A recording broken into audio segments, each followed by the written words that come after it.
This is an open message to the Occupy Wall Street movement, to the 99%.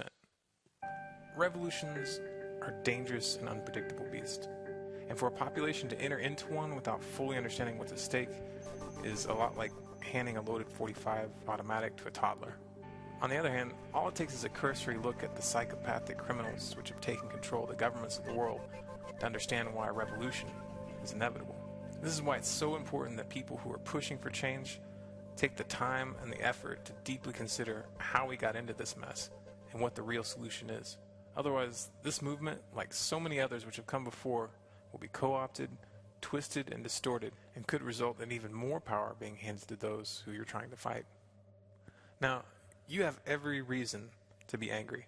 You, your children, and your children's children have been sold into slavery.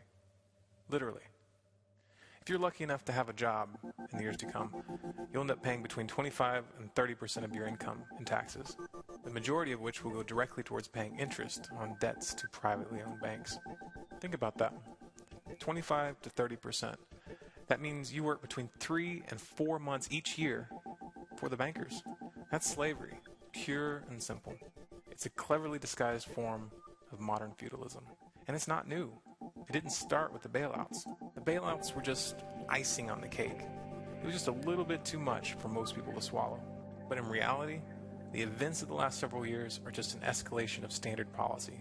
If you truly want to break free from slavery, it's crucial to understand the nature of your enslavement.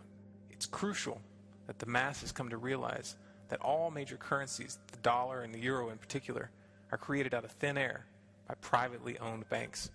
Those banks create money backed by nothing.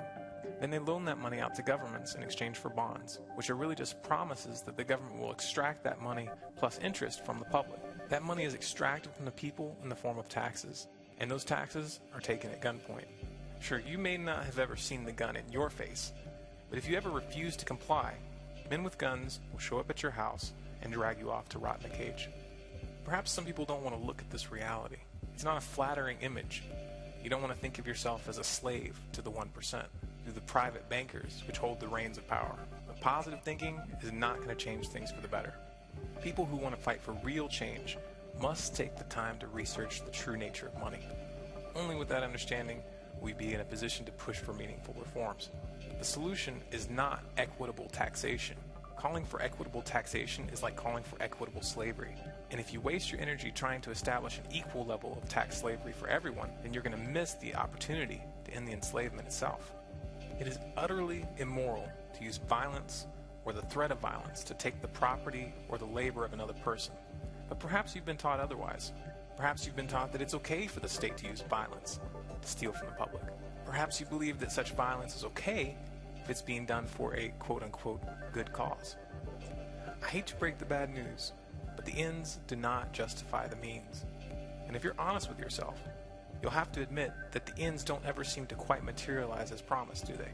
In the end, you're given a few half-assed services and social programs, but the vast majority of your money goes straight into the pockets of the bankers and the war profiteers. And it always will, if you keep turning to government thugs to enforce your good intentions.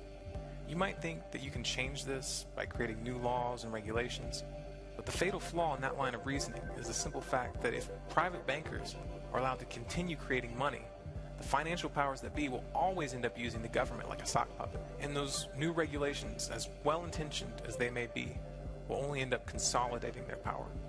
Right now, there are those in positions of influence which are attempting to redirect and co-opt the Occupy Wall Street movement. A good example of this is the Vatican, which this past week took it upon themselves to propose the establishment of a new global central bank as a solution to these problems. This is the kind of ridiculous proposition that you're going to find being injected into the debate. Those who are in power will do almost anything to stay in power. And the easiest way to do that is to influence the direction of the movement and the solutions which are demanded. Those who created the problem, the real powers that be, don't mind when you react, just as long as they are able to direct that reaction towards artificial solutions which funnel more power into their hands.